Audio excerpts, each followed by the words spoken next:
2021년 위례 신도시의 중심에 자리 잡은 아파트 단지. 그곳에서 전세로 거주하던 40대 중반의 부부 영훈 씨와 수진 씨는 새로운 미래를 꿈꾸고 있었습니다. 영훈 씨는 판교의 개발자로, 수진 씨는 위례 신도시의 중학교에서 사회선생님으로 일하며 안정적인 수입을 얻고 있었습니다. 하지만 2년마다 반복되는 전세 계약 갱신과 점점 치솟는 전세 보증금은 그들의 삶에 작은 불안을 들이웠습니다. 우리도 이제 전세살이 그만하고 우리 집을 마련해야 하지 않을까? 어느 날 저녁 영훈 씨가 조심스럽게 말을 꺼냈습니다. 수진 씨는 잠시 생각에 잠겼다가 고개를 끄덕였습니다. 맞아, 우리도 언제까지 전세로 살 순 없어. 요즘 다들 부동산 투자해서 돈 버는데 우리만 뒤처지는 것 같아. 부부는 위례 신도시에 내 집을 마련하기로 마음을 굳혔습니다. 2021년 당시 위례 신도시는 부동산 시장에서 뜨거운 관심을 받고 있었습니다. 신도시 특유의 쾌적한 환경, 서울 접근성, 그리고 대규모 개발 호재들이 투자자들의 이목을 끌었습니다. 특히 위례 신도시와 서울을 연결하는 위례 신사선 계획, 신규 상업지구 개발 소식, 그리고 학군과 생활 인프라의 완성도가 높아지면서 실거주와 투자 수요가 동시에 몰리고 있었습니다. 유튜브와 부동산 커뮤니티에서는 위례는 지금이 기회, 이런 목소리가 끊이지 않았습니다.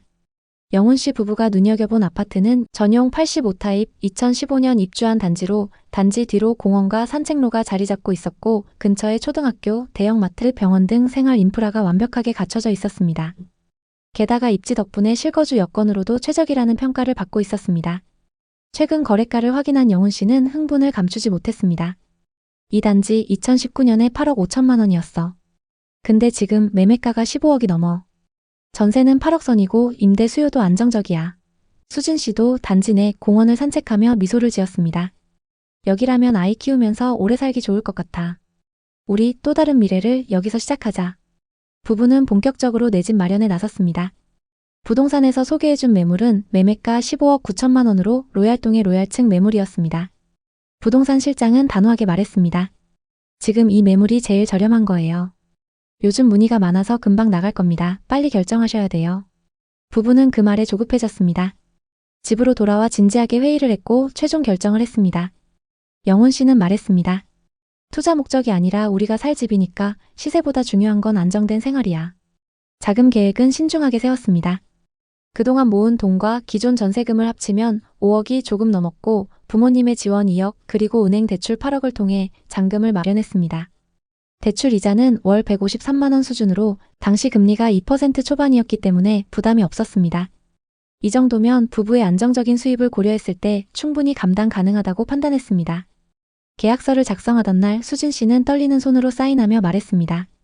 드디어 우리 집이 생긴 거야. 여기서 새로운 삶을 시작하자. 영훈 씨도 미소를 지으며 손을 꼭 잡았습니다. 그래, 이제 이사 걱정 없이 아이도 키우고 우리만의 추억을 쌓아가자. 계약 후 2달 동안 부부는 매주 주말마다 단지를 방문했습니다. 단지 내 커뮤니티 센터에서 커피를 마시고 공원을 산책하며 이웃들과 인사하는 상상을 했습니다.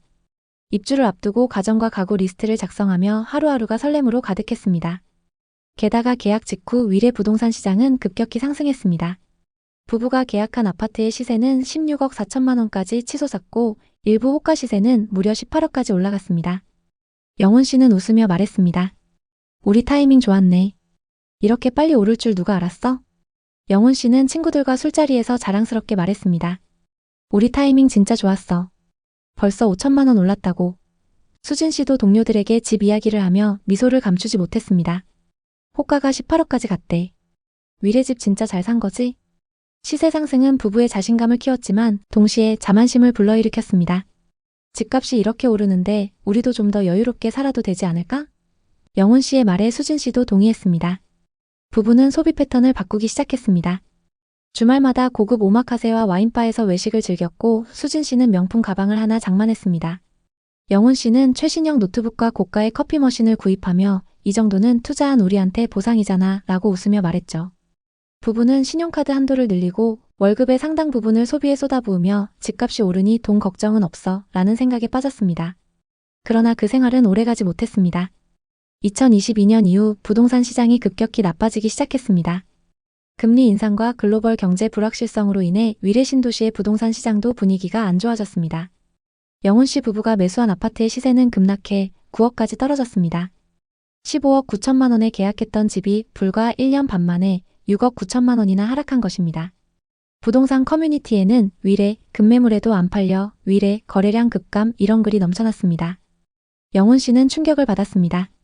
단지 이름이 언급된 글을 보며 스마트폰을 내려놓고 한숨을 쉬었습니다. 우리가 산 가격보다 6억이나 떨어졌어. 이게 말이 돼? 수진 씨도 뉴스를 보며 불안한 표정을 지었습니다. 실거주라 괜찮다고 했는데 이렇게까지 빠지니까 마음이 무겁네. 부부는 저녁 식사 자리에서도 부동산 이야기를 꺼내기 꺼려졌습니다. 침묵이 흐르는 식탁에서 수진 씨가 조용히 물었습니다. 우리 너무 서둘렀나? 2022년 말부터 부부는 예상치 못한 현실과 마주했습니다. 먼저 대출 조건이 변경되면서 금리가 급격히 오르기 시작했습니다. 8억에 대한 대출 이자가 당초 계획했던 월 150만 원에서 330만 원으로 증가한 것입니다. 영훈 씨는 계산기를 두드리며 한숨을 내쉬었습니다.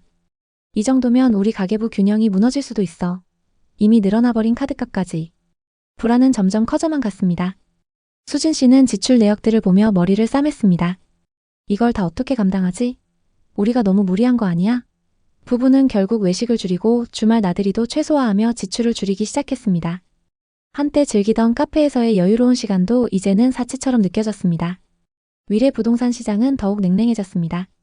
인터넷 커뮤니티에는 위례 교통 최악이다, 위례 신사선, 의료복합타운 무산 등 악재들이 끊임없이 올라왔습니다. 영훈 씨는 게시물을 보며 충격을 받았습니다. 몇몇 매물은 부부가 매수한 가격보다 수억 이상 낮게 나왔고 거래량은 거의 바닥을 치고 있었습니다. 실거주라 괜찮을 거라 생각했는데 이렇게 빠지는 걸 보니까 괴롭네. 영훈 씨의 목소리에는 힘이 없었습니다. 수진 씨는 더 이상 부동산 관련 뉴스나 커뮤니티를 보지 않기로 했습니다. 대신 마트에서 장 보는 횟수를 줄이고 자잘한 지출을 하나하나 줄여나갔습니다. 부부는 주말이면 집에 머무는 시간이 많아졌고 한때 자주 하던 외식도 완전히 끊었습니다. 우리 너무 무리했나 봐. 수진 씨가 조용히 말하자 영훈 씨는 고개를 떨구며 대답했습니다. 그래도 우리가 살 집이잖아. 흔들리면 안 되지. 영훈 씨와 수진 씨는 설렘과 불안을 동시에 느꼈습니다. 처음으로 소유한 집 몇 달 전까지만 해도 꿈꿨던 공간이 이제 암울한 현실이 되었습니다. 영훈 씨는 단지 내 벤치에 앉아 하늘을 보며 생각에 잠겼습니다. 이게 우리가 꿈꾸던 그 집이었나? 매일 저녁 부부는 담담한 분위기 속에서 서로를 바라보며 대화를 이어갔습니다. 우리 집 괜찮겠지? 언제 다시 오를까? 수진 씨의 말에 영훈 씨는 대답했습니다. 지금 걱정해도 끝이 없어. 전세 걱정, 이사 걱정 안 하는 것만으로도 충분해. 하지만 현실은 녹록지 않았습니다. 월급의 절반 이상이 고정 지출로 빠져나갔고 생활비는 빠듯해졌습니다. 예상보다 높은 관리비 고지서와 계속 올라가는 세금은 부부의 통장을 순식간에 바닥나게 했습니다. 수진 씨는 점점 말수가 줄어들었고 영훈 씨는 종종 단지 내 벤치에 앉아서 혼자만의 시간을 보내곤 했습니다. 너무 일찍 뛰어든 걸까? 한때 인생의 전환점이 될 줄 알았던 위례의 집은 이제 그 무게를 감당하기 위한 고된 시련처럼 느껴졌습니다. 2024년 중순부터 위례 부동산 시장이 조금씩 회복의 조짐을 보이기 시작했습니다. 부부가 매수했던 위례 아파트의 시세는 9억대에서 12억대까지 올라왔죠. 하지만 여전히 계약했던 15억 9천만 원에는 미치지 못했습니다. 부동산 앱에는 급매, 전세 끼고 갭투자라는 매물이 여전히 광고되고 있었고 같은 평형을 자신들보다 훨씬 저렴하게 매수한 이웃의 이야기는 묘한 씁쓸함을 안겼습니다. 우린 지금 비싼 월세 내는 기분이야. 영훈 씨가 어느 날 밤 고요한 거실에서 한숨을 쉬며 말했습니다. 수진 씨는 아무 말 없이 고개를 끄덕였습니다. 하지만 부부는 후회하지 않기로 했죠. 매번 집주인의 눈치를 보며 계약 연장을 부탁하던 시절은 이제 끝났기 때문이죠. 수진 씨는 조용히 미소를 지으며 말했습니다. 그때 우리가 선택하지 않았다면 지금도 전세금 오를까봐 불안해하고 있었을 거야. 적어도 지금은 우리 집이니까. 2025년 6월 입주한 지 4년이 지난 부부는 새 집에서의 삶에 완전히 적응해 있었고 낮아진 시세는 더 이상 신경 쓰지 않았습니다. 공원 산책로에서 매일 아침 조깅을 하고 마트와 카페를 드나들며 커뮤니티 활동도 시작했습니다. 집안에는 새 가구와 추억이 하나씩 쌓여갔고 수진 씨는 작은 거실 한켠에 텃밭을 가꾸기 시작했습니다. 이제야 집 같아. 수진 씨가 웃으며 말했죠. 시세는 여전히 완전히 회복되지 않았지만 13억 중반까진 올라왔습니다. 부부는 숫자에 연연하지 않기로 했습니다. 우린 투자하려고 산 게 아니잖아. 여기서 살기 위해 산 거야. 위례 신도시의 집은 영훈 씨와 수진 씨 부부에게 단순한 자산 이상의 의미를 가졌습니다. 더 이상 이사 걱정 없이 안정감을 느낄 수 있는 공간, 아이와의 미래를 준비할 수 있는 터전, 그리고 둘만의 추억을 쌓아가는 생활의 기반. 부동산은 단순히 시세 차익을 위한 수단이 아니라 삶을 지탱하는 중요한 요소였습니다. 지금 아니면 못 산다. 이 말은 부부에게 강렬한 동기였지만 동시에 큰 부담이기도 했습니다. 많은 사람들이 내 집 마련을 인생의 최대 목표로 삼고 집값이 떨어지거나 금리가 오르면 조급함과 불안을 느낍니다. 영훈 씨와 수진 씨도 그랬습니다. 주변에서 하나 둘 집을 사기 시작하자 우리도 늦기 전에 라는 생각에 결단을 내렸습니다. 그 선택은 쉽지 않았습니다. 대출 이자, 입주 비용, 시세 하락 모든 현실이 그들을 시험했습니다. 입주 후에도 불안은 사라지지 않았고 여전히 마이너스 자산인 집 안에서 스스로를 다독여야 했습니다.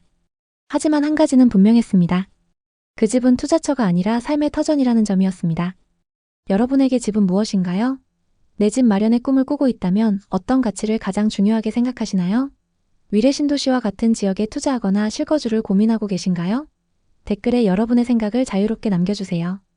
여러분의 이야기가 누군가에게 큰 힘이 될 수 있습니다. 구독과 좋아요도 잊지 말아주시고 오늘도 시청해주셔서 감사합니다. 다음 편엔 더 좋은 내용으로 찾아뵙겠습니다.